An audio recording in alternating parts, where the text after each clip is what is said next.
ଅନେକ ବର୍ଷ ତଳର କଥା। ଏକ ନିବିଡ଼ ଓ ଭୟଙ୍କର ଅରଣ୍ୟ, ଚାରିଆଡ଼େ ମୃତ୍ୟୁ ପରି ନିସ୍ତବ୍ଧତା। କିନ୍ତୁ ସେହି ଶାନ୍ତ ପରିବେଶ ଭିତରେ ମହାନ ସନ୍ଥ ମଲ୍ଲିକ ଦାସଙ୍କ ମନରେ ସୃଷ୍ଟି ହୋଇଥିଲା ଏକ ବିରାଟ ଆଲୋଡ଼ନ।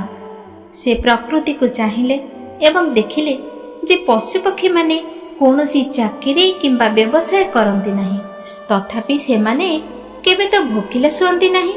ତାଙ୍କ ମନରେ ଏକ ଅଦ୍ଭୁତ ଜିଦ୍ ଜନ୍ମ ନେଲା, ଅହଙ୍କାରକୁ ଶେଷ କରିବାର ଜିଦ୍।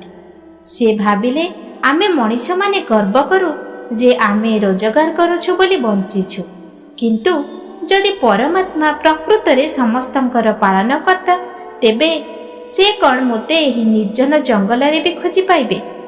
ଆଜି ମୁଁ ଏକ କଠୋର ପରୀକ୍ଷା କରିବି। ଘଞ୍ଚ ଜଙ୍ଗଲରେ ସେ ଏକ ବିଶାଳ ବରଗଛର ସବୁଠାରୁ ଉଚ୍ଚ ଡାଳରେ ଯାଇ ବସି ପଡ଼ିଲେ ଏବଂ ଏକ ଅଟଳ ଶପଥ ନେଲେ, ଆଜି ମୁଁ ହାତ ହଲାଇବି ନାହିଁ କି ପାଟି ଫିଟାଇବି ନାହିଁ। ହେ ଈଶ୍ୱର, ଯଦି ତୁ ସତରେ ଜଗତର ନାଥ ହୋଇଥିବୁ, ତେବେ ଦେଖିବି ତୁ କେମିତି ଏହି ଅବସ୍ଥାରେ ମୋ ପାଟିକୁ ଖାଦ୍ୟ ଆଣିଦେବୁ। ଆକାଶରେ ସୂର୍ଯ୍ୟ ବୁଡ଼ିଗଲେ, ଜଙ୍ଗଲର ଅନ୍ଧକାର ଆହୁରି ଘନୀଭୂତ ହେଲା।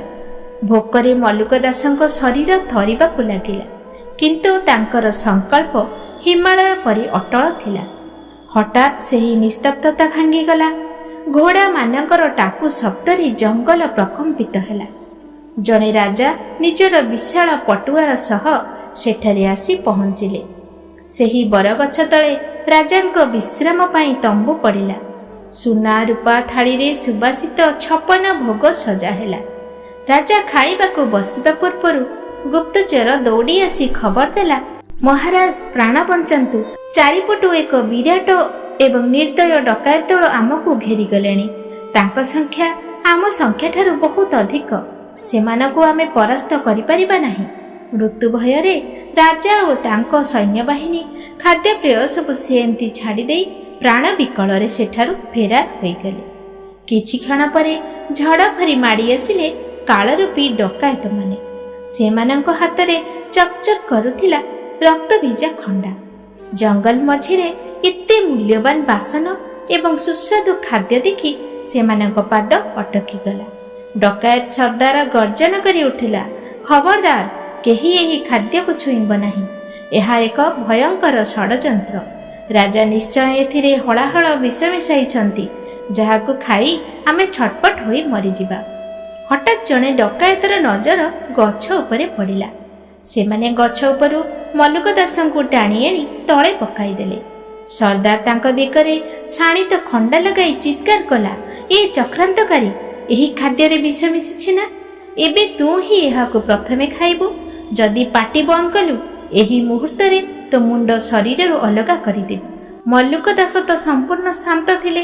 ତାଙ୍କର ସର୍ତ୍ତ ଥିଲା ଯେ ନିଜେ ହାତ ହଲାଇବେ ନାହିଁ କି ପାଟି ଖୋଲିବେ ନାହିଁ। ତେଣୁ ସେ ଚୁପ୍ ରହିଗଲେ। ତାଙ୍କୁ ଚୁପ୍ ରହିବାର ଦେଖି ଡକାୟତମାନଙ୍କର ସନ୍ଦେହ ବିଶ୍ୱାସରେ ପରିଣତ ହେଲା ଯେ ଖାଦ୍ୟରେ ନିଶ୍ଚୟ ବିଷ ଅଛି। ରାଗରେ ଜର୍ଜରିତ ହୋଇ ସର୍ଦ୍ଦାର ଆଦେଶ ଦେଲା, ଏହାର ହାତକୁ କଷି କରି ବାନ୍ଧ ଏବଂ ଜବରଦସ୍ତି ଏହାର ପାଟି ଖୋଲି ଖାଦ୍ୟ ଗିଳାଅ। 2 ଜଣ ବଳବାନ ଡକାୟତ ତାଙ୍କ ହାତକୁ ମାଡ଼ି ବସିଲେ।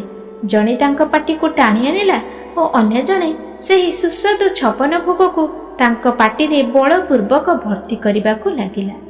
ଏହି ଦୃଶ୍ୟ ଥିଲା ଅତ୍ୟନ୍ତ ନାଟକୀୟ। ମଲ୍ଲିକ ଦାସଙ୍କ 2 ଆଖିରୁ ଆନନ୍ଦର ଅଶ୍ରୁ ବୋହିବାକୁ ଲାଗିଲା। ତାଙ୍କର ପେଟ ପୂରି ସାରିଥିଲା।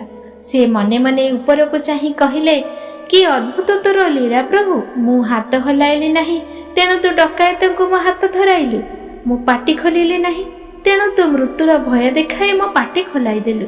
ତୁ କେବଳ ଭୋଜନ ଦେଲୁ ନାହିଁ, ବରଂ ଖୁଆଇବା ପାଇଁ ଏହି କ୍ରୂର ଡକାୟତମାନଙ୍କୁ ମୋର ସେବକ ବନାଇ ପଠାଇଦେଲୁ। ସନ୍ଥଙ୍କର ଏହି ଭାବ ଓ ତାଙ୍କ ଆଖିରେ ଲୁହ ଦେଖି ଡକାୟତମାନଙ୍କ ହାତରୁ ଖଣ୍ଡା ଖସି ପଡ଼ିଲା। ସେମାନେ ବୁଝିଗଲେ ଯେ ଏହି ବ୍ୟକ୍ତି କୌଣସି ଅପରାଧୀ ନୁହନ୍ତି, ଏ ହେଉଛନ୍ତି ସ୍ୱୟଂ ଈଶ୍ୱରଙ୍କର କୌଣସି ସିଦ୍ଧ ଅବତାର। ସମସ୍ତ ଡକାୟତ ତାଙ୍କ ଚରଣରେ ଲୋଟି ପଡ଼ିଲେ। ସେହି ରୋମାଞ୍ଚକର ରାତିରେ ସେହି ଜଙ୍ଗଲର ମଝିରେ ମଲ୍ଲିକ ଦାସ ସମସ୍ତଙ୍କୁ ଚାହିଁ ଏହି ମହାବାଣୀ ଉଚ୍ଚାରଣ କଲେ, ଯାହା ଆଜି ବି ଇତିହାସରେ ଅମର ହୋଇ ରହିଛି। ଅଜଗର କରେଇ ନ ଚାକିରି, पंथी करे न काम, दास मलुका कही गए सबके दाता राम। से बुझाइले, हे मनीष माने तुमे वृथा अहंकार करुछ।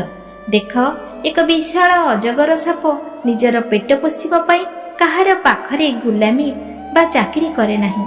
विस्तृत आकाशरे उड़ुथिबा पक्षी निज परिवार पाई कौनसी व्यवसाय बा काम करे नाही। तथापि कौन से माने केबे भोकरे मरंती ना, कारण जिए जीवन देइछि से ही तार आहारर व्यवस्था आगरु करि सारिछि।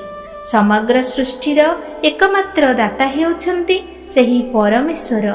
एहार अर्थ नुहे जे मनीष अलसुआ होइजिव, बरं एहार अर्थ हेउछि तुमे निजर कर्म निश्चय कर, किंतु तुम भितरे थिबा सेही अहंकार को मारि दियो जे मो जोगु सब किछि चालिछि।